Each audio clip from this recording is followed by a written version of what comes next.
अब हम चलते हैं स्टैटिकली इंडिटरमिनेट बीम। मैंने आपको पढ़ाया था इसके पहले स्टैटिकली इंडिटरमिनेट बीम क्या होता है।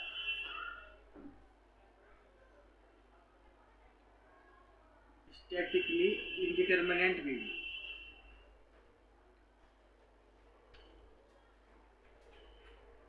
इंडिटरमिनेट बीम, ठीक है। Indeterminate shaft, sorry indeterminate shaft या बीम जो भी कर सकते हैं। तो मैंने आपको क्या बताया था, इंडिटरमिनेट मतलब एक तो होता है स्टैटिकली डिटरमिनेंट शाफ्ट, ठीक है। एक तो स्टैटिकली डिटरमिनेंट होता है और एक स्टैटिकली इनडिटरमिनेंट होता है। तो मैंने इसके पहले बताया था कि स्टैटिकली डिटरमिनेंट मतलब क्या होता है। स्टैटिकली डिटरमिनेंट मतलब क्या होता है कि नंबर ऑफ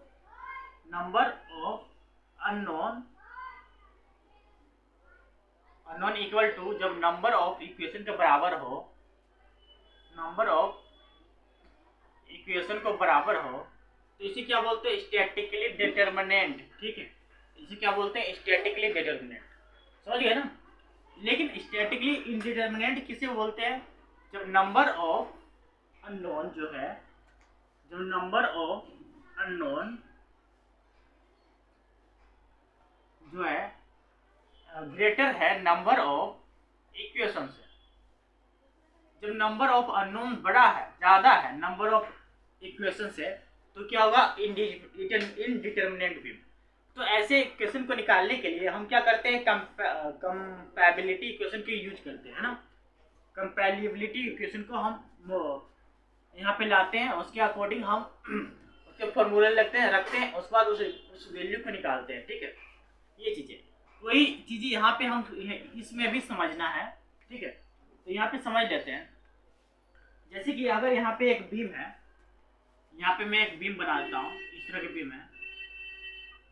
बीम का दोनों जो एंड है फिक्स है, बीम का दोनों एंड जो है फिक्स है। इसे हम पॉइंट ए मान लेते हैं, इसे हम पॉइंट बी मान लेते हैं, इसे हम पॉइंट सी मान लेते हैं। अब ऐसे कंडीशन में यहाँ पे एक टॉर्क अप्लाई कर देते हैं। टॉर्क ये कितने, 100 न्यूटन मीटर, ठीक है, 100 न्यूटन मीटर। तो समझो इसे हम कैसे कैलकुलेट करेंगे, क्योंकि जब अगर इसे कैलकुलेट करते हैं तो हम कोई भी डायग्राम में जब फोर्स निकालते हैं या टॉर्क निकालते हैं तो उसे कैलकुलेट करते हैं, तो हम क्या करते हैं, पहले उसका एफवीडी बनाते हैं ना। एफवीडी बनाते हैं, चलो इसका एफवीडी बना लेंगे। एफवीडी तो एफवीडी मतलब क्या होता है, जितने भी फिक्स एंड है उसको फ्री कर देते हैं ना। एफवीडी में ही करते हैं ना, अगर फिक्स एंड है तो उसको फ्री कर देते हैं। फ्री का मतलब क्या होगा, इस तरह से फ्री जब करेंगे, जब इस एंड को फ्री करेंगे तो उस पर ना एक अलग रिएक्शन फोर्स या रिएक्शन टॉर्क अप्लाई हो जाएगा। उस पर एक अलग रिएक्शन टॉर्क या रिएक्शन फोर्स अप्लाई हो जाएगा। तो ये जो क्लॉकवाइज में, तो ये क्या हो जाएगा, एंटी क्लॉकवाइज में रोटेट हो जाएगा, एंटी क्लॉकवाइज में। तो ये क्या, टी ए हो जाएगा, मतलब टॉर्क ए पॉइंट पे टॉर्क ए हो जाएगा, ई बी ए टॉर्क सी हो जाएगा, इतना, ठीक है। तो अब देखो कि इसे हम कैसे निकालेंगे, तो देखो इसका अगर इसे कैलकुलेट करेंगे तो क्या हो जाएगा, T A plus T C equal to ये 100 न्यूटन मीटर, इतना आ जाएगा, है ना, इतना आ जाएगा यहाँ, ठीक है। लेकिन यहाँ पे कितना अननोन है, दो अननोन है। अगर टी सी की वैल्यू निकल जाए तो टी ए की वैल्यू भी निकल जाएगा, अगर टी ए की वैल्यू निकल जाए तो टी सी की वैल्यू भी निकल जाएगा, दोनों में से कोई एक निकल जाए तो निकल जाएगा आराम से। तो इसके लिए इस तरह के इक्वेशन को सोल्व करने के लिए ना हमें दो इक्वेशन की जरूरत होती है ना, दो इक्वेशन की जरूरत होती है, तब जो हम इस इक्वेशन को निकाल सकते हैं। लेकिन हमारे पास यहाँ पे दो इक्वेशन है ही नहीं, तो हम इसे सोल्व करने के लिए हम क्या करेंगे, कंपैबिलिटी इक्वेशन की यूज करेंगे, है ना, कंपैबिलिटी इक्वेशन की यूज करेंगे। इसे हम देखो इस तरह से करते हैं,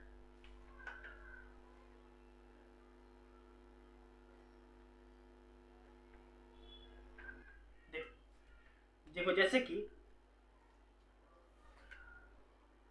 यूज कंपैबिलिटी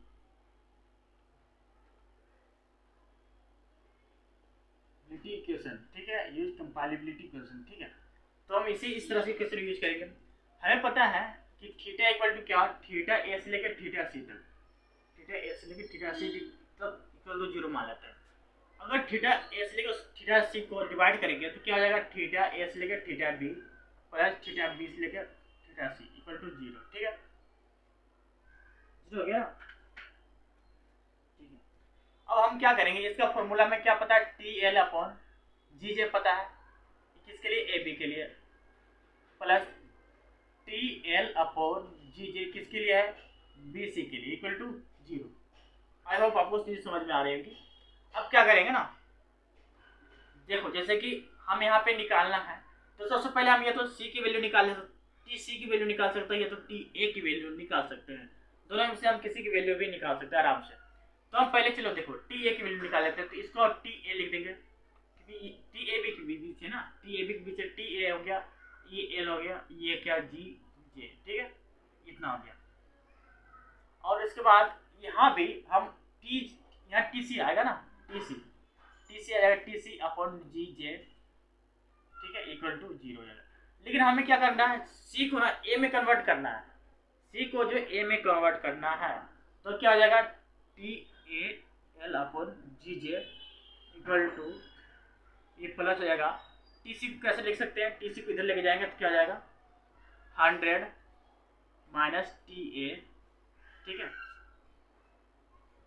100 माइनस टी ए, ये क्या हो जाएगा, L upon G J equal to क्या होगा, 0 हो जाएगा, है ना, इतना आ जाएगा। तो यही इसका फॉर्मूला हो गया, और इसके द्वारा हम जो है टी ए की वैल्यू निकाल सकते हैं आराम से।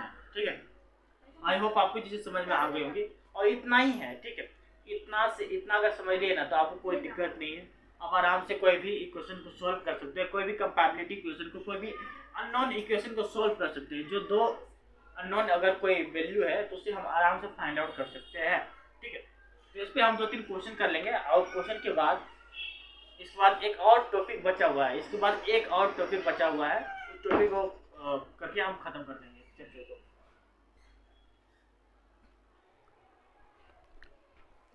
तो दोस्तों यहाँ पे देख रहे होंगे एक नया क्वेश्चन है, नया क्वेश्चन का जो सोल्यूशन है कैसे करेंगे, क्योंकि ये भी क्वेश्चन जो है स्टैटिकली इंडिटरमिनेट शाफ्ट पे बेस है। ठीक है, तो देखो ये क्वेश्चन में दिया हुआ है, अ shaft solid circular shaft diameter कितना है, 50 mm, डायमीटर कितना है 50 mm, ठीक है, 50 millimetre, is fix at both end, मतलब इसका दोनों एंड फिक्स है। To torque as shown in the figure, torque भी अप्लाई किया गया है, the maximum shear stress in the shaft, तो इसका मैक्सिमम शेयर स्ट्रेस निकालना है। तो मैक्सिमम शेयर स्ट्रेस निकालने के लिए हमें क्या निकालना पड़ता है, मैक्सिमम टॉर्क निकालना पड़ता है। जब मैक्सिमम टॉर्क निकलेगा तो उसके अकॉर्डिंग हम मैक्सिमम शेयर स्ट्रेस निकाल सकते हैं आराम से। ठीक है, तो देखो डायमीटर इतना दिया हुआ है, उसके बाद टॉर्क भी दिया हुआ है। ठीक है, तो सबसे पहले इसका क्या करेंगे, हम एफ बी डी ड्रॉ कर लेंगे, एफ बी डी ड्रॉ करेंगे इस तरह हो जाएगा, है ना, एफ बी डी ड्रॉ करेंगे तो इस तरह होगा। इसका जो बोथ एंड है, दोनों एंड है, उसको फ्री कर देंगे, फिक्स है तो इसको फ्री कर देंगे। तो पहले यहाँ क्या है, ए है, यहाँ क्या है, बी है, यहाँ क्या है, सी है, यहाँ क्या है, डी है। तो इसके जो वैल्यू है यहाँ पे क्या है, 8 किलो न्यूटन मीटर, फिर नीचे क्या है 5 किलो न्यूटन मीटर। उसके बाद क्या है, यहाँ पे जब इसे फ्री करेंगे तो इस तरह से हो जाएगा, है ना, क्या हो जाएगा, टी ए, यहाँ पे क्या हो जाएगा, टी डी। ठीक है, ये चीज़ हो जाएगा, समझ गए ना। अब इसे हम इसको टोटल को कैलकुलेट करेंगे, टोटल टॉर्क को कैलकुलेट करेंगे, टी ए से लेकर डी तक कितना हो जाएगा। जैसे देखो इसे करेंगे, देखो जैसे कि T A plus T D हो जाएगा, है ना, प्लस क्या होगा 5 इक्वल टू ये 8 है, 8 एंटी क्लॉकवाइज इतना हो जाएगा, समझ गए ना। अब क्या करेंगे हम, देखो ये नॉर्मल कैलकुलेट कर रहे हैं, इसको क्लॉकवाइज एंटी क्लॉकवाइज के डायरेक्शन में, इसे कट नहीं कर रहे हैं। ठीक है, क्योंकि हमें इस पार्ट में अभी निकालना नहीं है। ठीक, समझ गए ना। तो देखो सबसे पहले हम क्या कर लेते हैं, इसे इस तरफ लेके जाते हैं, T A plus T D equal to कितना, 8 माइनस 5 कितना हो जाएगा, T A plus T D equal to कितना हो जाएगा 3, इतना हो गया ना। चलो ठीक है, इतना हो गया। अब हम यूज करते हैं, क्या यूज करते हैं, कंपैटिबिलिटी इक्वेशन को, समझ गए ना। कंपैटिबिलिटी इक्वेशन को यूज करेंगे तो क्या हो जाएगा, जैसे कि अगर यूज करते हैं यहाँ पे तो थीटा ए से लेके थीटा डी तक, थीटा ए से लेकर थीटा डी तक क्या हो जाएगा थीटा, ऐसे कर देता हूँ, थीटा ए से लेकर थीटा डी तक क्या हो जाएगा, theta A B plus theta B C plus theta C D, इतना हो जाएगा, है ना। अब क्या करेंगे हम, इसमें फॉर्मूला पुट कर देंगे। फॉर्मूला क्या, टी एल अपॉन जी जे plus T L upon G जे plus T L upon G जे। किसके लिए है यहाँ पे, पहले किसके लिए, ए बी के लिए, ठीक है, फिर बी सी के लिए, फिर क्या सी डी के लिए, इतना हो गया। अब देखो, अब क्या करते हैं, पहले टी या तो हम क्या करेंगे, मैंने आपको समझाया था, या तो हम जैसे कि ऐसे समझ लो, या तो हम ए की वैल्यू पहले निकाल लेते हैं, या तो डी की वैल्यू पहले निकालेंगे, दोनों में से किसी की वैल्यू पहले निकाल लेंगे ना, तो आराम से ये चीज़ें आ जाएंगी, ठीक है। तो देखो सबसे पहले क्या कर देते हैं, इसमें वैल्यू को पुट कर, सबसे पहले हम ना क्या करेंगे, कॉमन निकाल लेंगे, जी जे को कॉमन निकाल लेते हैं, जी जो कॉमन निकाल लेते हैं, ठीक है। तो क्या हो जाएगा, G upon J equal to क्या हो जाएगा, इतना यहाँ हो जाएगा, T L A B plus T L B C plus T L C D, इतना हो गया, इक्वल टू 0 हो गया, ठीक है।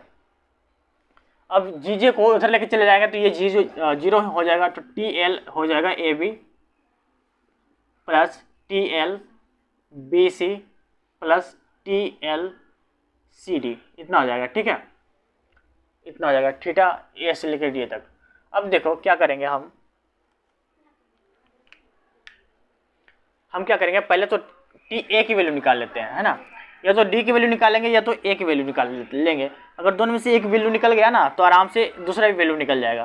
तो हम क्या करेंगे, पहले टी ए की वैल्यू निकाल लेते हैं, समझ गए ना, टी ए की वैल्यू निकाल लेते हैं।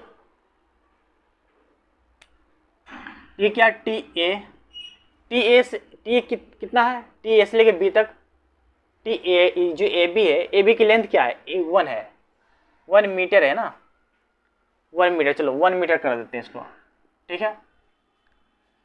फिर चलो ये कोई नहीं, 1 ही मीटर है तो 1 ऐसे हो जाएगा, ठीक है, प्लस जो टी बी से लेकर सी तक है, टी बी से लेकर अगर सी तक कैलकुलेट करेंगे तो टी ए यहाँ पे हो जाएगा, टी ये तो हो जाएगा, फिर माइनस कितना हो जाएगा, ये टी ए जो जैसे देखो यहाँ पे टी ए है ना, यहाँ से देखो कैलकुलेट करते हैं, यहाँ से तो टी ए तो नीचे डायरेक्शन में है, क्या है, एंटी क्लॉकवाइज डायरेक्शन में है, और ये भी वही डायरेक्शन में है, 5 भी वही डायरेक्शन में, तो क्या हो जाएगा 5, है ना।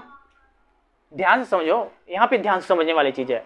जैसे देखो हमने दोनों में से एक वैल्यू निकालना है, हमें दोनों में से एक की वैल्यू निकालना है, तो ये तो हम डी के वैल्यू को निकाल सकते हैं, या तो ए की वैल्यू को निकाल सकते हैं, टी डी की वैल्यू को निकाल सकते हैं, या तो टी ए की वैल्यू को निकाल सकते हैं।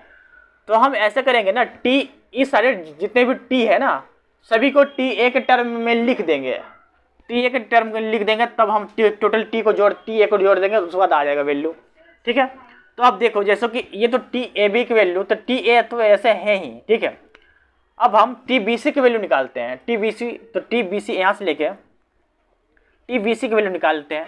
तो इसे अगर दो भाग में डिवाइड करेंगे, इसे 2 भाग में डिवाइड करेंगे, तो देखो ये टी ए क्या एंटी क्लॉकवाइज में है ना, टी ए एंटी क्लॉकवाइज में है, तो एंटी क्लॉकवाइज में जब है तो टी ए भी प्लस होगा, ये भी प्लस होगा, ठीक है। तो यहाँ लिख देंगे, और एल की वैल्यू क्या है, एल की वैल्यू 2 है, एल की वैल्यू यहाँ पे 2 लिख देंगे, फिर प्लस कर देंगे यहाँ पे। अब देखो यहाँ से देखो ऐसे, अगर हम इसे कैलकुलेट इस तरह से कैलकुलेट करेंगे, इस तरह से यहाँ से अगर इसे कट करते हैं तो टी डी को ना टी ए के टर्म में लिखेंगे। तो देखो जैसे कि टी ए इधर हो गया, टी क्या है प्लस में है, फिर प्लस हो गया 5, ये क्या है 8 है, क्या है माइनस में है, ठीक है। तो अब एल क्या है, एल की वैल्यू क्या 1.5, तो अब इसे कैलकुलेट करेंगे तो कितना हो जाएगा, T A plus 2 T A plus 10, ठीक है, कितना हो जाएगा यहाँ पे प्लस 1.5 टी ए, या माइनस हो जाएगा ना, -3 इंटू 1.5, कितना हो जाएगा -4.5, ये हो जाएगा। अगर हम इसे कैलकुलेट करेंगे तो वह कितना 4 कितना 4.5 TA माइनस 4.5 है ना।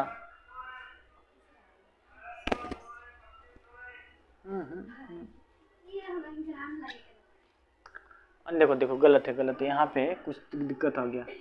देखो 4.5 आ गया, ये 10 प्लस कितना हो जाएगा, 10 माइनस करेंगे 4.5 कितना आ जाएगा 5.5, ठीक है, कितना 5.5। अब इसे हम अगर TA की वैल्यू निकालते हैं तो TA की वैल्यू को निकालने के लिए क्या करेंगे हम, सबसे पहले TA की वैल्यू को निकालने के लिए इसे माइनस इधर लेके जाएंगे तो माइनस में हो जाएगा, ये कितना आ जाएगा 4.5। तो TA की वैल्यू क्या क्या हो जाएगा, तो 1.22 किलो न्यूटन मीटर इतना हो जाएगा। TA की वैल्यू ये हो जाएगा, समझ गए, TA की वैल्यू ये हो जाएगा। अब हम TD की वैल्यू निकालेंगे तो TD की वैल्यू कितना हो जाएगा, यहाँ से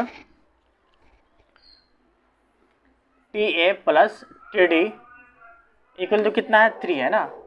अब TA की वैल्यू कितना 1.22 प्लस TD इक्वल टू 3, तो TD की वैल्यू कितना आ जाएगा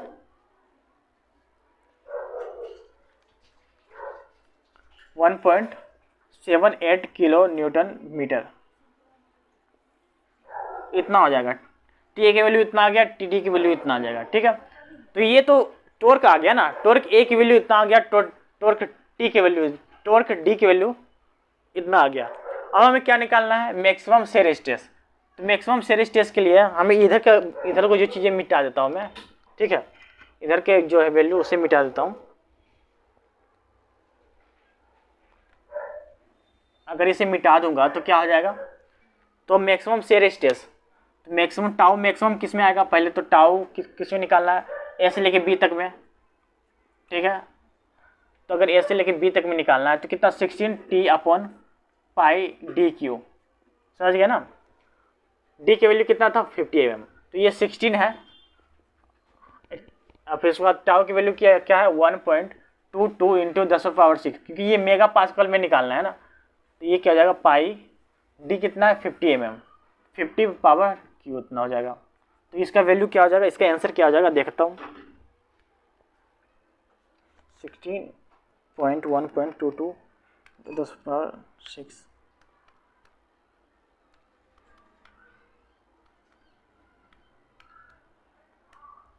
तो इसका वैल्यू आ जाएगा 49.732 मेगा पास्कल, TA की वैल्यू इतना आएगा। अब B से लेके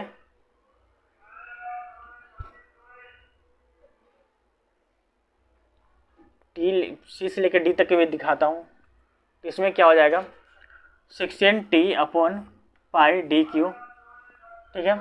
तो ये 16 तो ये हो गया, और T इक्वल टू क्या हो गया 1.78 इंटू 10⁻⁶ हो गया, ठीक है। पाई D की वैल्यू क्या है, D की वैल्यू 50 इन पावर कितना है 3 है, तो इसे हम निकालेंगे कितना जाएगा,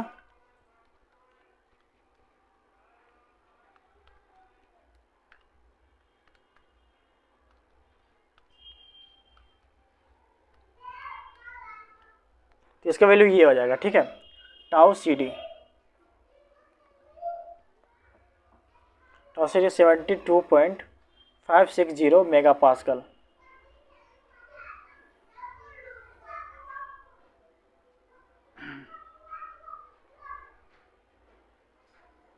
तो बेसिकली दोस्त अगर हम इसे कैलकुलेट करेंगे तो ये देखो, ये टाउ मैक्सिमम है, टाउ मैक्सिमम 72.560 आ रहा है मेरे में, ठीक है, ये इसका आंसर हो गया ठीक है, ये इसका आंसर हो गया। तो बेसिकली दोस्त अगर आपको कहीं भी डाउट है तो आप हमें पूछना, ठीक, कमेंट करना, मैसेज करना। बेसिकली ना मैं आपको समझाना चाह रहा हूँ कि कॉन्सेप्ट क्या है, समझ गए। कैलकुलेशन में एरर आ सकते हैं, उतना ज़्यादा प्रॉब्लम नहीं है, लेकिन कॉन्सेप्ट क्या है, क्योंकि ये इस तरह के क्वेश्चन बहुत सारे आपके आएंगे, तो कैलकुलेशन आपके अगर एक गलत हो एक सही हो तो उतना मैटर नहीं करता, एक दो बनाते बनाते आप कैलकुलेशन सही कर लोगे, लेकिन आपको कॉन्सेप्ट आना चाहिए। अगर कॉन्सेप्ट ही नहीं आया, पता ही नहीं है कि क्या कैसे निकालना है क्या कैसे नहीं निकालना है, तो वो जो क्वेश्चन आपको समझ ही नहीं पाओगे, होगा ही नहीं। तो हमें कॉन्सेप्ट समझना है कि कौन से वैल्यू कब निकालना है, कौन से वैल्यू कब निकालना है। अगर आंसर गलत आ रहा है, या तो कभी कभी मेरा भी आंसर गलत आ जाता है, ठीक है, ऐसा जरूरी नहीं है कि मैं एकदम 100% सही लाता हूँ। कभी कभी कैलकुलेशन में एरर आ जाता है, मैं बाय मिस्टेक कुछ गलती हो जाती है। तो आपको क्या करना है, फिर से दोबारा कैलकुलेट करना है। अगर आपके आंसर सही आ रहे हैं तो कोई बात नहीं, आप ही का आंसर सही है। अगर मेरा आंसर थोड़ा डिफरेंट आ रहा है तो कोई बात नहीं, आंसर में कहीं एरर हो गया होगा। अगर आप लाइव होते तो आप बता देते, लाइव नहीं हो, नहीं बता रहे हो, तो ऐसे बोर्ड में कभी कभी हो जाता है, ठीक है। तो आई होप आपको ये सारे कॉन्सेप्ट समझ में आ गए होंगे। इसके अलावा 1-2 क्वेश्चन और करेंगे जिससे आपको चीज़ें समझ में आ जाएंगी अच्छे से। इसके बाद दोस्त हम पढ़ लेते हैं कंपोजिट बार।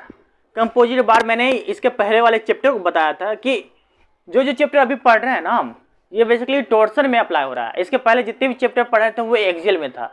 तो जो चैप्टर हमने वहाँ पढ़ा था ना, वही चैप्टर हमें यहाँ भी पढ़ना है, बल्कि बस थोड़ा सा डिफरेंट है कि वहाँ पे एक्सियल लोड अप्लाई हो रहा था, यहाँ पे टॉर्क अप्लाई हो रहा है। तो वो जो कॉन्सेप्ट हमने वहाँ पे पढ़ा था, वही कॉन्सेप्ट, वही टॉपिक हमें फिर से दोबारा यहाँ पे पढ़ रहे हैं, ठीक है। तो बस कुछ ही डिफरेंट है, बल्कि उसका लोड का डिफरेंट है कि वो एक्सियली लोड अप्लाई हो रहा है, यहाँ पे टॉर्क अप्लाई हो रहा है, मतलब रोटेट कर रहा है। उसे हम इसे खींच रहे थे, है ना, खींच रहे थे, ये तो कंप्रेस कर रहे थे। यहाँ क्या कर रहे हैं, हम ऐंठ रहे हैं ना, यहाँ पे इस तरह से लोड लगा रहे हैं, इस तरह से लोड लगा रहे हैं, दोनों को मचोड़ रहे हैं ना, इस तरह से। तो यहाँ पे हम यहाँ देखने वाले हैं कि कंपोजिट बार। इसके पहले भी मैंने बताया था कि कंपोजिट बार क्या होता है। जब दो मटेरियल आपस में ज्वाइंट हो पैरेलली, समझ गए ना, पैरेलल मतलब इस तरह से, पैरेलल मतलब इस तरह से, ये डिफरेंट मटेरियल, ये डिफरेंट मटेरियल, दोनों एक ज्वाइंट हो, मतलब कि ये सर्कुलर बार है, सिलेंडर है, ठीक है। ये कोई मटेरियल है, इसका सर्कुलर सिलेंडर इस तरह से, इसके अंदर एक और सर्कुलर सिलेंडर है, ठीक है। तो इसका मतलब ये क्या है, एक दूसरे से पैरेलली क्या है, फिक्स है, पैरेलली, है ना। तो क्या कंपोजिट बार, कंपोजिट शाफ्ट। कंपोजिट शाफ्ट हम कैसे निकालते हैं, जैसे कि अगर इसे फिर से आपको समझाता हूं कि अगर कोई मटेरियल है, मान लेते हैं एक मटेरियल है होलो, ठीक है, ये कोई एक मटेरियल है, समझ गया ना, ये कोई एक मटेरियल है, होलो है, मतलब कोई होलो, इसके अंदर एक और जो है कोई डिफरेंट मटेरियल वाले पार्ट हम ऐड कर देते हैं, डिफरेंट मटेरियल वाले पार्ट उसको ऐड कर देते हैं, समझ गया ना। ये क्या हो गया, कंपोजिट शाफ्ट हो गया, कंपोजिट शाफ्ट, समझ गया। अब इसे हम इस तरह से टॉर्क अप्लाई करेंगे, यहाँ पे ये टी हो गया, ठीक है। अब यहाँ पे भी एक टॉर्क अप्लाई करेंगे, ये टी हो गया, ठीक है। जैसे अज्यूम करते हैं कि ये जो बाहर वाला लेयर जो है, बाहर वाला लेयर क्या है, एल्युमिनियम अज्यूम कर लेते हैं। ये बाहर वाला लेयर को क्या अज्यूम करते हैं, एल्युमिनियम, ठीक है। और अंदर वाला क्या, स्टील है, ठीक है। तो देखो, अगर हम दोनों जो शाफ्ट है, इस पर अगर हम क्या करेंगे, टॉर्सन लोड अप्लाई करेंगे, टॉर्क अप्लाई करेंगे, मतलब इसे रोटेट करेंगे, मोड़ने की कोशिश करेंगे, तो दोनों जो मटेरियल के शाफ्ट है उस पर क्या इफेक्ट आएगा। तो इसे कैलकुलेट कैसे करते हैं, तो देखो, अगर हम यहाँ पे ध्यान से समझो, यहाँ पे ध्यान से समझने वाली चीज़ है, ध्यान से समझने वाली चीज़ है। देखो, जैसे कि अगर यहाँ पे रोटेट करेंगे तो यहाँ पे भी रोटेट होगा ना, इसके इस पार्ट में भी रोटेट होगा और इसके इस पार्ट में भी रोटेट होगा ना। तो जैसे कि अगर इसका हम यहाँ पे अगर इसका क्रॉस सेक्शन बनाए तो इस तरह से क्रॉस सेक्शन बनेगा इसका। ये क्या एल्युमिनियम है, ये भी एल्युमिनियम है, ये क्या स्टील है ना। तो हम इसे रोटेट करने की कोशिश करेंगे, तो इसे अगर रोटेट इस तरह से करने की कोशिश करेंगे, ठीक है, तो ये भी रोटेट करेगा, है ना, टी एल्युमिनियम भी रोटेट करेगा और टी स्टील भी रोटेट करेगा, है ना। तो इसे हम इस तरह से लिख सकते हैं ना कि T aluminium plus T steel equal to T, इतना आ जाएगा। ये टॉर्क निकालने का तरीका है, ठीक है। तो बेसिकली ये क्या है, पैरेलली कनेक्टेड है, पैरेलली। अगर सीरीज में कनेक्टेड होता तो इस तरह से होता ना भाई, सीरीज में कनेक्टेड होता तो इस तरह से होता। एक तो ये हो गया, ठीक है, और ये एक ये हो गया, एक ये क्या है, सीरीज कनेक्शन। लेकिन जब एक दूसरे के ऊपर जो है लेयर है तो ये क्या है, पैरेलली कनेक्शन। तो पैरेलली होता है, जब ये सीरीज में कनेक्शन होता है तो उसे हम दूसरे तरीके से निकालते हैं। लेकिन जब पैरेलली कनेक्शन होता है तो हम इस तरह से निकालेंगे, theta aluminium equal to theta steel. ये इसका जो है कैलकुलेशन करने का तरीका है, ये इसका कैलकुलेशन करने का तरीका है। अगर आप इसे समझ गए तो आई होप आपको कोई दिक्कत नहीं होगी, ठीक है। तो थीटा क्या हो गया, T L upon G J equal to क्या हो गया, अल्युमिनियम का, इक्वल टू क्या, T L upon G J equal to क्या हो गया, स्टील। ठीक है, तो ये इसका फॉर्मूला हो गया, ठीक है। तो इतना ही हमें इसमें पढ़ना था। और ये चीज़ें हमेशा याद रखो, कभी कभी 1 नंबर का पूछ देता, 2 नंबर का पूछ ही देता यार। तो इसके डिफरेंट क्वेश्चन हम करेंगे ना तो हम अच्छे से समझ जाएंगे कि कैसे चीज़ें परफॉर्म होती है।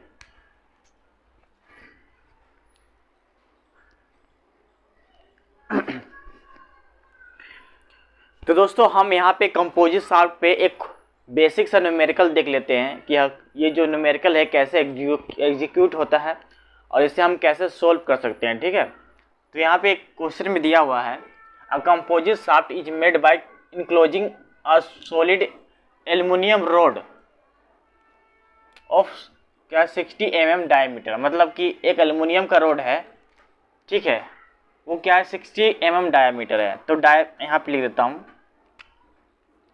डायमीटर ऑफ क्या है, एल्युमिनियम क्या कितना, 60 mm, 60 mm इन अ ब्रास ट्यूब। मतलब कि एक ब्रास है ना, ब्रास का कोई ट्यूब है, उसके अंदर एल्युमिनियम का ट्यूब रखा हुआ है, ठीक है।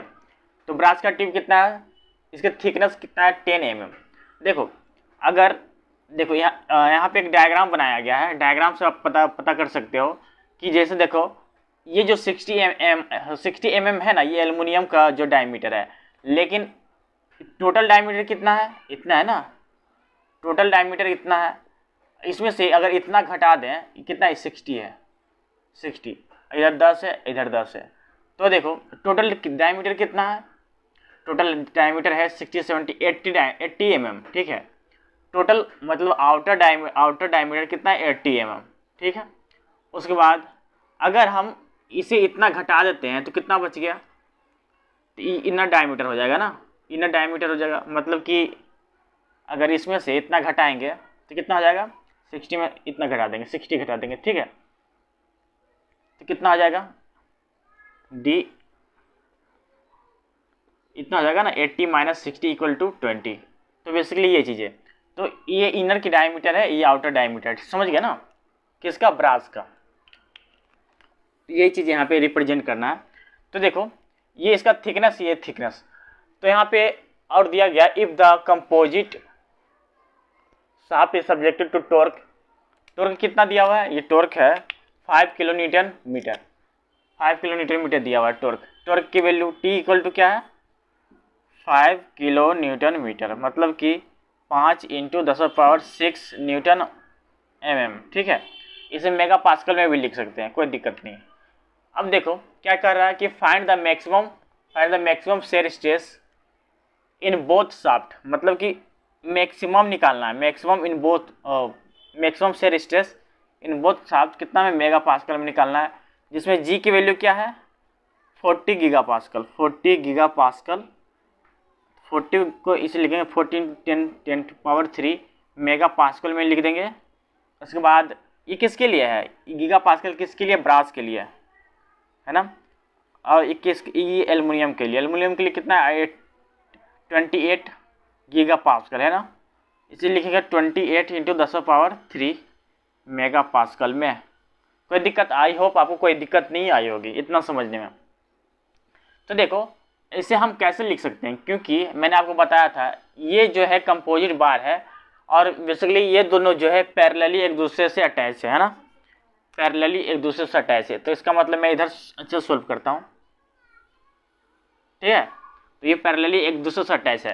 तो अगर टॉर्क अगर निकाले तो टॉर्क बराबर क्या हो जाएगा, यहाँ से हम सोल्व करना शुरू करते हैं। तो टॉर्क बराबर क्या हो जाएगा दोस्त, तो T aluminium plus T brass equal to कितना हो जाएगा 5 किलो न्यूटन मीटर, इतना ही होगा ना, क्योंकि जब इसे एक बार घुमा रहे हैं तो इसका तो ये दोनों एक साथ घूम रहा है ना, ये दोनों एक बार ऐसे टॉर्क प्रोवाइड करवा रहे हैं, तो वही टॉर्क ब्रास पे भी लग रहा है, वही टॉर्क एल्युमिनियम पे भी लग रहा है ना। तो ये चीज़ ये इसीलिए हमने ये लिखा है torque aluminium plus torque brass, B मतलब brass equal to 5 kilo newton पर मीटर, ठीक है।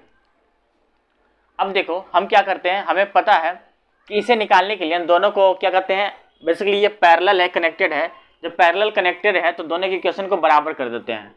तो हमें पता है, क्या पता है, theta aluminium equal to theta brass कर देंगे, ठीक है। Theta aluminium equal to theta brass कर देंगे, तो इसका फॉर्मूला क्या हो जाएगा, टी एल अपॉन क्या हो जाएगा, जी जे, है ना, किसके लिए, एल्युमिनियम के लिए।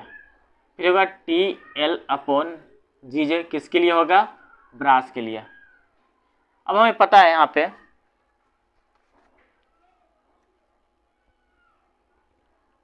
देखो, ये जो दोनों की लेंथ है ना, ये लेंथ, दोनों की लेंथ बराबर है ना, दोनों की लेंथ बराबर है। अब देखो दोस्त, यहाँ पे थोड़ा समझने वाली चीज़ें हैं कि मैंने आपको कई बार बताया था कि जब दो इक्वेशन, दो जो है अननोन है, दो अननोन वैल्यू है, तो इसमें से अगर हम टी एल्युमिनियम की वैल्यू निकालें या तो टी ब्रास की वैल्यू निकालें, दोनों में से एक की वैल्यू निकाल लेंगे तो क्या हो जाएगा, दोनों की वैल्यू निकल जाएगी, है ना। तो अब हमें इसे इस तरह से लिख सकते हैं, तो कोई दिक्कत होगा क्या, इस तरह से अगर लिखे हम टी एल्युमिनियम, ये एल तो एल हो गया, दोनों बराबर ही है, फिर जी किसके लिए, एल्युमिनियम के लिए, जे भी एल्युमिनियम के लिए, ठीक है, ये एल्युमिनियम हो गया, इक्वल टू यहाँ लिख देंगे टी ब्रास बी आर लिख देता हूँ, फिर एल दोनों का एक ही है, जी जे, ये दोनों डिफरेंट है ना। तो देखो जैसे कि अगर हम क्या कर देंगे, एल को काट देते हैं, ठीक है, कोई दिक्कत नहीं, एल को काट देते हैं। अब ऐसे करेंगे ना, अब हम क्या करेंगे, टी एल्युमिनियम को ही हम सबसे पहले टी एल्युमिनियम को निकाल लेते हैं, टी ए को निकाल लेते हैं, ठीक है, यहाँ पे निकाल लेते हैं। तो जैसे देखो टी ए, ये हो गया टी ए, ठीक है। अभी क्या हो गया, यहाँ पे क्या हो गया, टी ए ऐसे लिख देता हूँ, ये एल तो कट गया ना, अब यहाँ पे लिख देता हूँ। और जी की वैल्यू क्या है, एल्युमिनियम के लिए, एल्युमिनियम के लिए है जी की वैल्यू 28 इंटू 10⁻3, फिर ये क्या है 5/32 इंटू डी कितना है, यहाँ पे डी देखेंगे, डी एल्युमिनियम देखना, डी एल्युमिनियम कितना है 60 mm, तो 60 को इस तरह से लिखेंगे 60 इंटू 10⁻, ये 4 आ जाएगा, है ना। फिर यहाँ लिखेंगे ऐसे। अब देखो, अब ऐसे कर देंगे, यहाँ पे यहाँ टी बी है, तो बी को हम ए में कन्वर्ट करेंगे तो इस किस तरह हो जाएगा, 5 माइनस टी ए, ये हो जाएगा ना।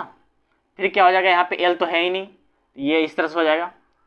फिर इसके जी की वैल्यू क्या है, ब्रास के लिए जी की वैल्यू क्या है 40, है ना, 40 इंटू 10⁻3 इंटू ये हो गया, ये क्या है π/32, और उसके बाद अब देखो यहाँ पे डी की वैल्यू क्या आ जाएगा, डी की वैल्यू आएगा, जैसे डी की वैल्यू क्या आ जाएगा, इसमें हम ब्रास में निकाल रहे हैं तो डी की वैल्यू क्या आ जाएगा, पहले तो ये आउटर आएगा, आउटर डायमीटर, देखो आउटर डायमीटर आएगा, ठीक है, माइनस इनर डायमीटर आएगा, इनर डायमीटर क्या है इतना, है ना, 60 घटा देते हैं, इनर डायमीटर इतना आ जाएगा, ठीक है। तो ऐसे यहाँ पे लिख देंगे, ठीक है, तो इस तरह से। तो आउटर डायमीटर कितना है, आउटर डायमीटर देखो यहाँ पे ये कितना हो जाएगा 60 70 80 पे पावर 4। इनर डायमीटर कितना है, इनर डायमीटर मतलब कि इतना जो है ना, इसके लिए होलो है ना। जब यहाँ पे एल्युमिनियम का रोड है, ये एल्युमिनियम का रोड है बीच वाला, इसको निकाल के बाहर फेंक दिया, अब कितना बच गया, इतना बच गया, है ना। तो ये इतना क्या है, होलो है, होल है इसके अंदर, समझो, है ना। ये एल्युमिनियम का है, ये ब्रास का है किनारे वाला, इतना जो होल क्रिएट हो गया, है ना, बीच में, जैसे कि पानी का पाइप होता है उस तरह से। तो इसे हम कंसीडर नहीं करेंगे, इतना वाला पार्ट को, है ना। तो कितना, इसे 80 में से 60 घटा देंगे, मतलब कि 60 कर देंगे इस 4 इस तरह से। अगर इसे देखो, अब यहाँ पे देखो, ध्यान से देख रहे हैं, यहाँ से कौन कौन कट रहा है, एक तो ये कट रहा है, ठीक है, यहाँ पे ये कट रहा है, ये कट रहा है, ये कट रहा है ना, ऐसे कट रहा है ना। देखो अब हम इस चीज़ को ना, मैं इधर कैलकुलेट करके लिख देता हूँ, कोई दिक्कत नहीं हो तो, ठीक है। देखो अब क्या करेंगे, हम इसी चीज़ को ना उठा के इधर लेके चलाएंगे। तो अब हम देखो क्या करेंगे कि ये जो है टी ए अपॉन क्या बच गया नीचे में 28 इंटू 60 पे पावर 4 बच गया है ना। इधर कितना बच गया 5 माइनस टी ए अपॉन कितना बच गया यहाँ पे 40 इंटू 80 पे पावर 4 माइनस 60 पे पावर 4। अगर इसे कैलकुलेट करेंगे तो कितना हो जाएगा, जैसे देखो कैलकुलेट करो।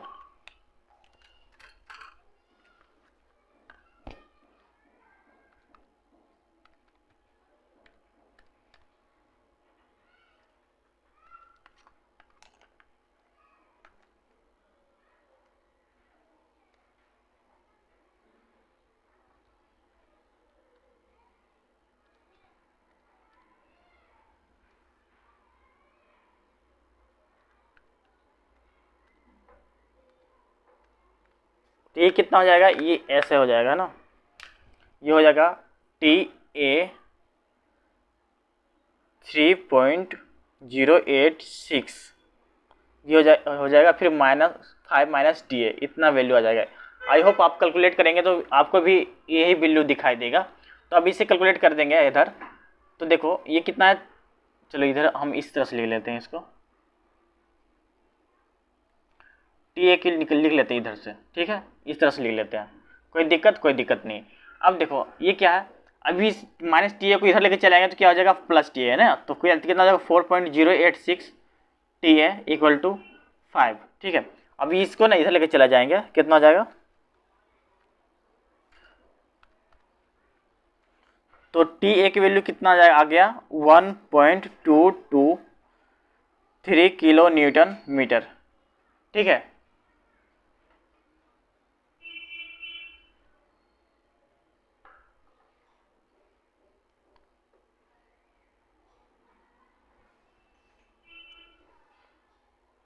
सही आ रहा है, ठीक है, इतना ही आएगा आंसर, सही आ गया। अब देखो अब क्या करते हैं, अब इससे निकाल लेते हैं टी बी की वैल्यू, है ना, टी बी मतलब टी ब्रास की वैल्यू। टी ब्रास की वैल्यू निकालेंगे तो कितना आ जाएगा, देखो जैसे कि अगर इसी से 5 को घटा, 5 में से इतना घटा देंगे, ठीक है, तो कितना आ जाएगा टी बी की वैल्यू 3.776 किलो न्यूटन मीटर, इतना आ गया।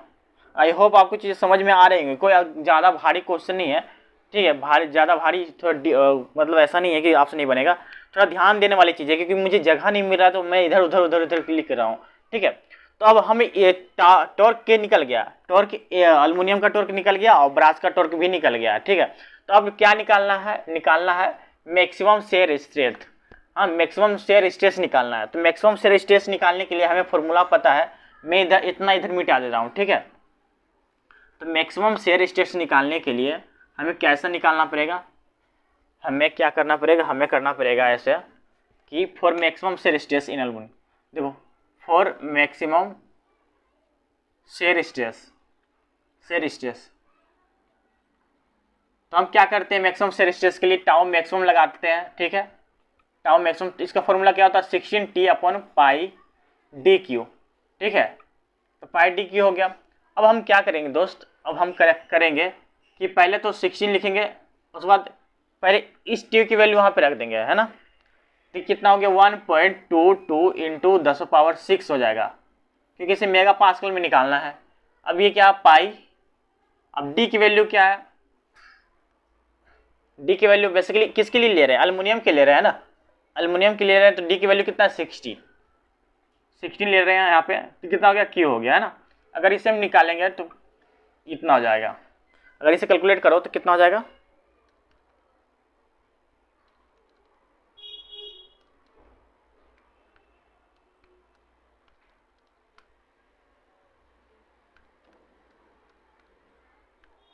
देखो इतना आ जाएगा 28.78 मेगा पास्कल, इतना आ जाएगा, ठीक है। किसके लिए आ गया, ये एल्युमिनियम के लिए, ठीक है। अब हम क्या निकालना है, किसके लिए निकालना है, ब्रास के लिए, ठीक है। तो टाउ मैक्सिमम इक्वल टू क्या होता है 16T upon pi D Q. देखना यहाँ पे ध्यान देना, क्योंकि ये ब्रास के लिए निकाल रहे हैं, तो ब्रास यहाँ पे होलो बन गया है ना, ब्रास यहाँ पे होलो बन गया, ये तो एल्युमिनियम है, एल्युमिनियम को बाहर निकालें तो ये कितना ब्रास होलो बन गया है।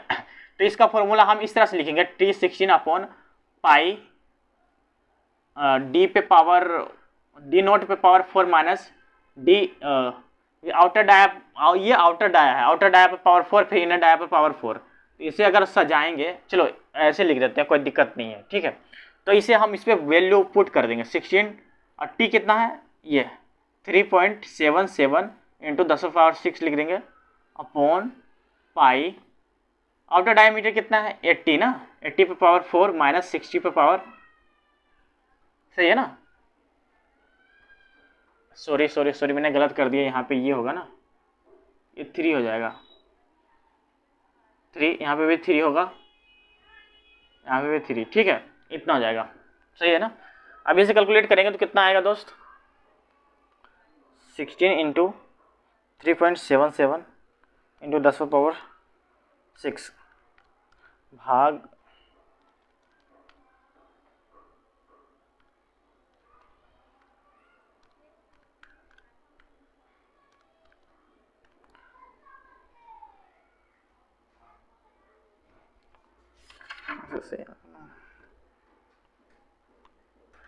एक बार फिर से कैलकुलेट करता हूँ।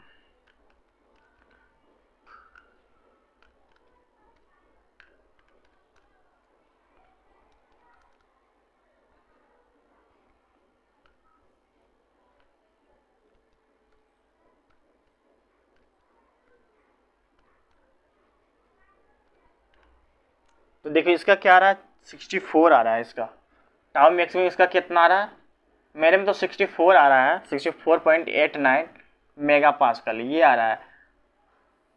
तो आप जब आप कैलकुलेट कर रहे हो तो आपके में कितना आंसर आ रहा है वो भी देखने वाली चीज़ें हैं, ठीक है।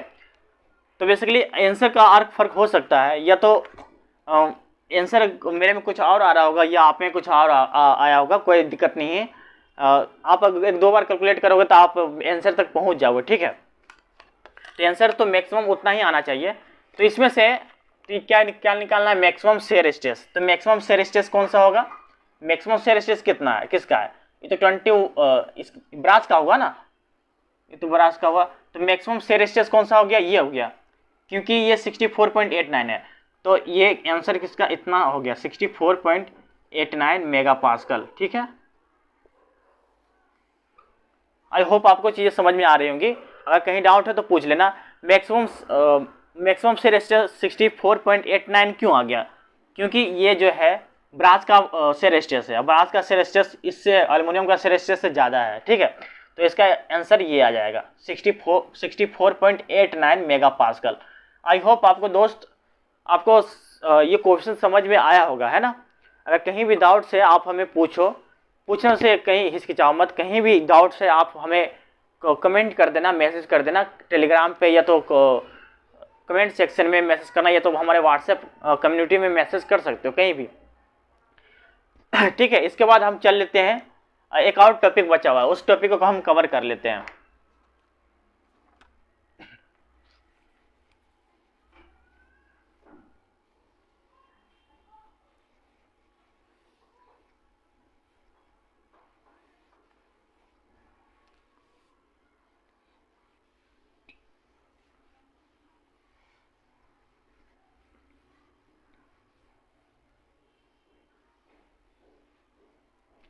तो इस टॉपिक को कवर करने के पहले हम जान लेते हैं कि होलो इसका क्या है, पहले solid and hollow, solid and hollow shaft, ठीक है।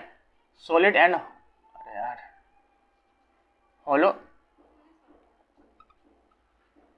होलो शाफ्ट, इसके बारे में हम कंपेयर करेंगे कि कैसे इसका जो है फॉर्मूला डिफरेंट होता है।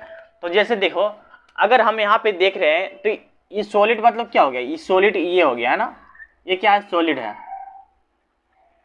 ये सॉलिड है। और ये क्या है, होलो, होलो मतलब इस तरह से हो जाएगा, देखो, हाँ होलो इस तरह से हो जाएगा। अगर हम सॉलिड की बात कर ले तो सॉलिड में ना, सॉलिड में एक ही डायमीटर होता है, ये यहाँ से लेके यहाँ तक के डिस्टेंस को क्या बोलते हैं, डायमीटर, ठीक है। लेकिन होलो में डिफरेंट डायमीटर हो सकता है ना। एक तो आउटर डायमीटर हो गया, आउटर डायमीटर यहाँ से लेकर के आउटर डायमीटर यहाँ से लेकर के यहाँ तक हो गया, नीचे तक, इसे आउटर डायमीटर बोलेंगे। और ये इनर डायमीटर, ये छोटा वाला डायमीटर को इनर डायमीटर बोलेंगे, ठीक है, इसे इनर डायमीटर। तो अभी हम पढ़ लेते हैं, क्या पढ़ेंगे, strength mean T allow, strength mean T allow. तो मैंने आपको बताया था इसके पहले भी, जब आप पढ़ रहे होगे, तो मैंने आपको शेयर मॉडुलस के बारे में पढ़ाया था, है ना। इसके पहले वाले चैप्टर में मैंने आपको पढ़ाया था शेयर मॉडुलस के बारे में। तो वो क्या चीज़ें, वही से सिमिलर यहाँ पे चीज़ें जो है यहाँ पे हम पढ़ने वाले हैं। ये एन है, ठीक है, strength mean share allow, T allow, इसे हम जेड पी से भी रिप्रेजेंट करते हैं, ठीक है ना। तो देखो, अगर हम टी अलाउ की वैल्यू निकालेंगे, टी अलाउ की वैल्यू निकालेंगे, तो ये क्या होता है, directly proportional to shear modulus, है ना, directly proportional to shear modulus, मतलब शेयर मॉडुलस के बराबर होता है, शेयर मॉडुलस के डायरेक्टली प्रोपोर्शनल होता है। तो इसका एक फॉर्मूला हमने पढ़ा था, जेड पी का फॉर्मूला क्या होता है, जे अपॉन आर मैक्सिमम, ठीक है, जे अपॉन आर मैक्सिमम। तो ये जो इस तरह से चीज़ें हम देखेंगे, तो हम इसे दोनों के लिए देखेंगे, ये तो सॉलिड के लिए देखेंगे, ये फॉर्मूला जो है होलो के लिए देखेंगे। तो पहले देख लेते हैं, हम सॉलिड के लिए देख लेते हैं ना।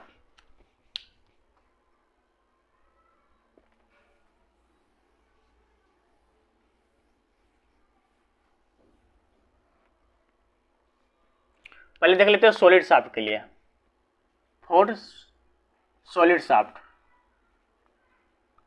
शाफ्ट है ना, इसे जेड पी से लिखते हैं, ठीक है, शाफ्ट। तो देखो, हमें पता है कि स्ट्रक्चर सॉलिड का स्ट्रक्चर कैसा होता है, ये होता है ना सॉलिड। अब देखो कि हमें देखना है जेड पी क्या है, सॉलिड। तो इसका फॉर्मूला क्या होता है, Z upon R maximum, J upon R maximum होता है इसका फॉर्मूला। तो हम इसे कैसे देखेंगे, तो हमें पता है जे की वैल्यू, जे का जो फॉर्मूला होता है, जे इसमें कन्वर्ट कर सकते हैं ना, पाई अपॉन 32 इंटू डी पर पावर 4, इस तरह लिख सकते हैं। और आर मैक्सिमम क्या है, आर मैक्सिमम भी तो वही है ना, आर मैक्सिमम यहाँ से अगर इसे डिवाइड डिस्टेंस को पता करें, तो डी इक्वल टू क्या होता है, डी इक्वल टू 2r होता है, ठीक है ना, डी इक्वल टू 2r। तो यहाँ पे आर मैक्सिमम है, आर मैक्सिमम समझ रहे हो, आर मैक्सिमम मतलब यहाँ इस पॉइंट पे, यहाँ सेंटर पॉइंट से आउटर पॉइंट पे जो होता है वो आर मैक्सिमम होता है। सेंटर पॉइंट से आउटर, किसी भी शाफ्ट का सेंटर पॉइंट से उसके आउटर पॉइंट पे जितना डिस्टेंस होता है उसे आर मैक्सिमम बोलते हैं, ठीक है। तो ये क्या हो गया, आर बराबर क्या हो गया, d/2, है ना, आर बराबर d/2 हो गया।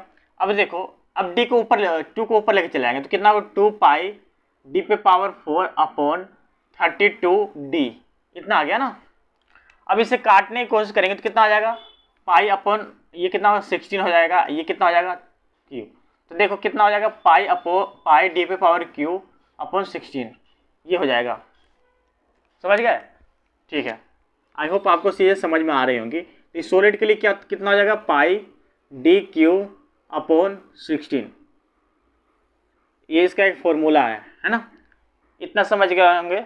ये किसके लिए, फॉर सॉलिड के लिए, फॉर सॉलिड शाफ्ट। ये क्या है, फॉर सॉलिड शाफ्ट। अब इसके बाद देख लेंगे हम किसके लिए देखेंगे, होलो शाफ्ट के लिए, है ना।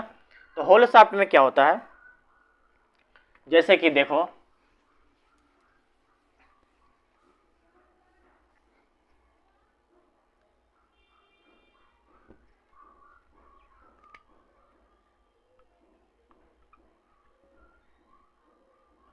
तो होलो शाफ्ट में क्या होता है, होलो शाफ्ट में ये होता है कि इसका इस तरह का स्ट्रक्चर होता है ना, और यहाँ पे इसका इनर डायमीटर होता है।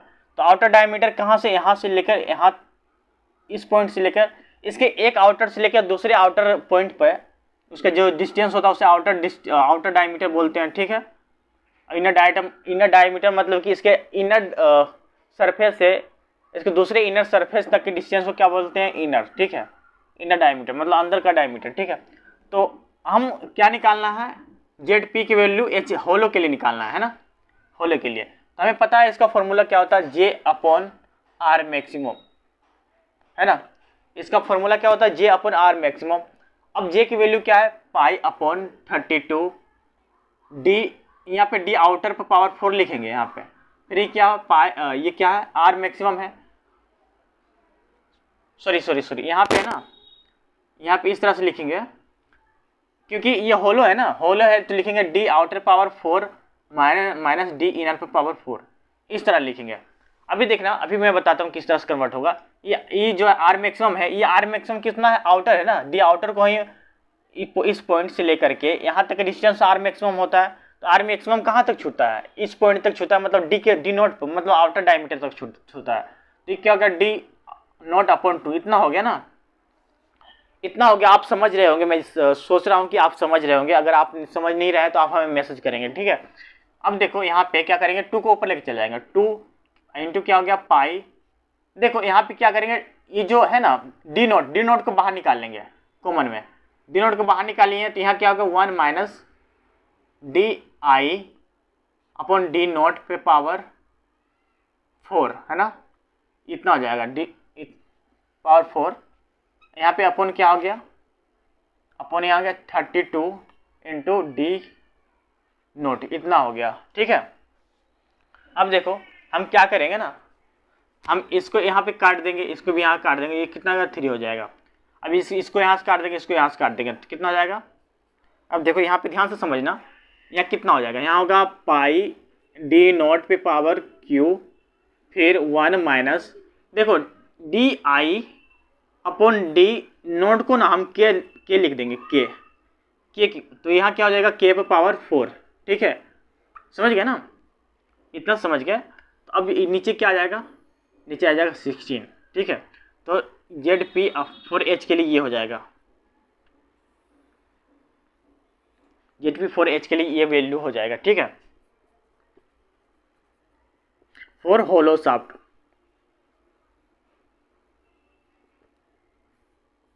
आई होप दोस्तों आपको ये सारी चीज़ें समझ में आ गई होगी। अगर कहीं भी डाउट्स है मेरे दोस्त तो आप हमें पूछना कि क्या डाउट्स है क्या नहीं है। मैंने जो है ये 3rd चैप्टर ख़त्म करा दिया, इतना ही जो है 3rd चैप्टर में है, टोर्सन इन सर्कुलर शाफ्ट में इतना ही क्वेश्चन है, इतना ही टॉपिक है। क्वेश्चन तो बहुत सारे हैं, क्वेश्चन तो अनगिनत हैं, जितना आप कर सकते हो उतना क्वेश्चन करो, है ना। PYQ से करो, IAS की PYQ है उससे करो, इसरो की PYQ, जितने भी गवर्नमेंट एग्जाम के जो PYQ है उससे करो, जहाँ से भी कर सकते हो। 1 नंबर का क्वेश्चन करो, 2 नंबर का क्वेश्चन करो, जैसे भी क्वेश्चन कर सकते हो, जितना क्वेश्चन कर सकते हो उतना करो, ठीक है। मेरा काम है ये है कि यहाँ पे जितने भी टॉपिक आने वाले हैं आपके गेट एग्जाम में उसको जो है यहाँ पे कवर कर दूंगा, ठीक है। और ये जो यहाँ पे कवर कर रहा हूँ ना, ये सारे एग्जाम के लिए, बस IAS को छोड़कर बाकी सारे एग्जाम के लिए यहाँ पे पढ़ा दिया हूँ, क्योंकि ये जो उस एग्जाम में ना थोड़ा बहुत एक्स्ट्रा चीज़ें पढ़ाई जाती है, ठीक है, तो उसमें नहीं जा रहा। तो हम जो हमें ज़रूरत है, जो हमारे नीड है, जो हमारे एग्जाम में आते हैं, वो सारी चीज़ें यहाँ पे पढ़ा दे रहा हूँ, ठीक है। उसके साथ साथ न्यूमेरिकल भी करवाया हूँ, और कुछ चीज़ें जो है न्यूमेरिकल जो है कुछ न्यूमेरिकल हम करवाते जाएंगे, ठीक है। जैसे जैसे चैप्टर स्टार्ट होगा ना, जैसे चैप्टर खत्म हो जाएगा, हम सारे न्यूमेरिकल भी आराम से करवाते जाएंगे। इसमें बहुत सारे न्यूमेरिकल है जो मैंने नहीं करवा पाया, ठीक है। तो आपको क्या करना है, PYQ उठाना है, PYQ का उठा करके उसे सॉल्व करते जाना है। और इसके अलावा भी मैं PYQ का क्वेश्चन आंसर खुद भी करवाऊंगा, ठीक है। तो कोई घबराने वाली बात नहीं है, मैं सारे क्वेश्चन आंसर करवाऊंगा, ठीक है। तो देखो दोस्त, अगर कहीं डाउट्स है तो आप मुझसे पूछ लेना। मेरे टेलीग्राम ग्रुप का नाम है गेट वेट, ठीक है, गेट वेट, ये मेरा टेलीग्राम चैनल है। अगर आप चाह रहे हो कि आपके कोई भी क्वेरी ना रहा है, सारे डाउट्स क्लियर हो जाए, तो आप इसे ज्वाइन कर लो। कहीं ना जब मैं पढ़ाता हूँ तो कहीं मेरे दिमाग में पढ़ाते दिमाग से भी निकल जाता है, क्योंकि जब लाइव क्लास होते हैं तो सामने बच्चे होते हैं तो वो बता देते हैं कि ये यहाँ पे ये मिस्टेक है, वहाँ पे वो मिस्टेक है। लेकिन अब ऐसे में रिकॉर्डिंग में हमें खुद आइडेंटिफाई करना पड़ता है कि हम क्या सही पढ़ा रहे हैं ना, अगर कहीं तो गलत नहीं है ना। अगर कहीं भी एक चीज़ भी गलत हुआ ना तो वो हमेशा के लिए वीडियो में रह जाएगा, है ना। तो वो चीज़ें हमें ध्यान देना पड़ता है, कभी कभी हो जाता है बाय मिस्टेक, हम भी ह्यूमन है, तो ऐसा नहीं है, ठीक है। तो आप पढ़िए, अच्छे से एग्जाम की तैयारी करिए, ठीक है। तब तक के लिए खुश रहे, स्वस्थ रहे। जय हिंद, जय भारत।